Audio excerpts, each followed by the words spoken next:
Hey there guys, welcome back, and today we're talking about E3. Let's jump into it. So E3 2017, it is in the books, a bunch of stuff happened, some really cool gaming news, some really cool reveals, bunches of gameplay, new games, woohoo, yay, awesome, great year.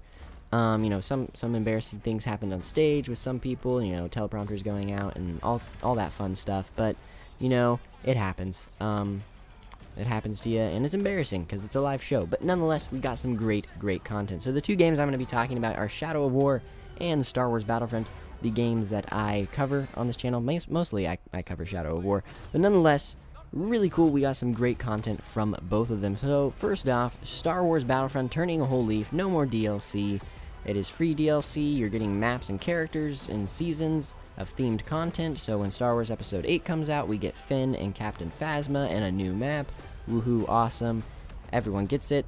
Then, there's just seasons of themed content. So, who knows? We could end up with characters like Ahsoka and all these cool people because they don't care about the canon as much anymore because Rey is fighting, Darth Maul. That's crazy. So canon's not a huge deal, thankfully, and we can actually have the fun that we wanted since the first game. It looks a lot like Star Wars Battlefront 2 from 2005, and just the new way, the new systems they've implemented.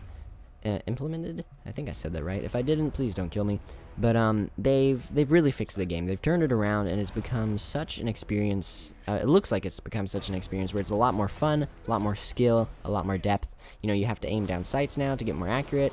And the guns have recoil and all kinds of stuff. So it's super awesome. Looks like the old game. It makes me super excited, and I'm really happy to see them turning a new leaf, listening to the community, and it's really cool to see the game industry do this because generally, game industry people, it's not always the developers, but the publishers, they love money. I mean, they love it. EA is a super rich company. They're multi-millionaires, or maybe even billionaires. I don't know how rich they are, but nonetheless, it's cool to see someone like EA, a company that is in love with cash, kind of be nice to us and give us free content, even though there will be microtransactions, because the game does have to be supported. It is the world we live in, so, there'll be loot boxes and stuff. But basically, they're taking the Overwatch route, which is something I'm happy with.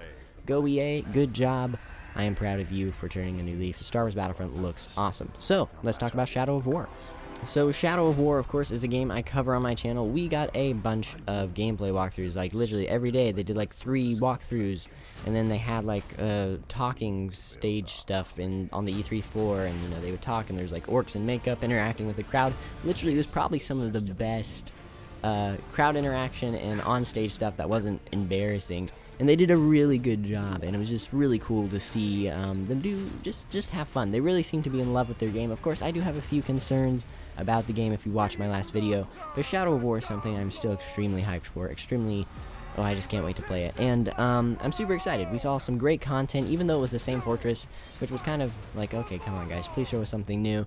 And we did get some story content, of course, but I wish they would have shown some more, like fort defense, which they haven't shown yet, but the game is getting a 4 months extra of polish until October 10th.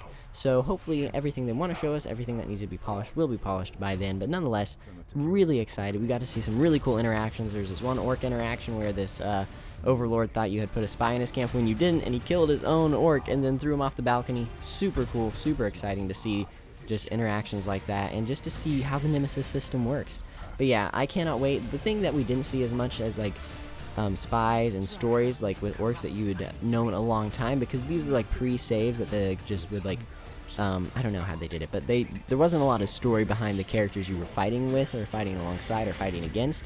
So like there wasn't too much story. So if people are like, man, it doesn't seem like there's like much to the Nemesis system, it's just because the orcs in those playthroughs weren't really connected to you to the match. In your playthrough, you're gonna have orcs that you've fought with for battles upon battles upon battles. Those were just saves that they would keep refreshing and make a new, I don't know, fortress and stuff. So there really wasn't any story orcs, not story orcs, but orcs that you've created a story with. So that's why if it did get bland at any point, like you're like, man, I wish these orcs would be a little more personable and know more about me, the reason is they really couldn't because of how they did the saves and stuff. But nonetheless, when we have the game, it's going to be a lot more personable. The orcs are going to be a lot more crazy because they're going to have history with us, so it's going to be pretty awesome. But nonetheless, I'm super excited for Shadow of War. I'm super excited for Star Wars Battlefront. You guys, tell me what you are excited for. What did you see at E3 that caught your eye? What things were you disappointed in? Like, just, yeah, tell me what you guys thought. I really was, pretty happy coming out of E3. There's a few things just seeing gameplay from E3 that made me notice some stuff with Shadow of War, but Still super excited for the game, super hyped. But nonetheless, I am super excited for what the games I have to buy that will empty my wallet. You know, I cannot wait for them, but oh gosh, I'm gonna lose so much money. But nonetheless, well, not so much, but you know, it's still money because Shadow of War, I'm gonna get the gold edition. That's $100, so that's crazy. But nonetheless, you know, really cool, really awesome, great E3. Tell me what you guys thought of it and what games you are looking forward to the most. I hope you guys are doing great today. I hope you have a blessed week and that you're just feeling good. And I will see you in the next one.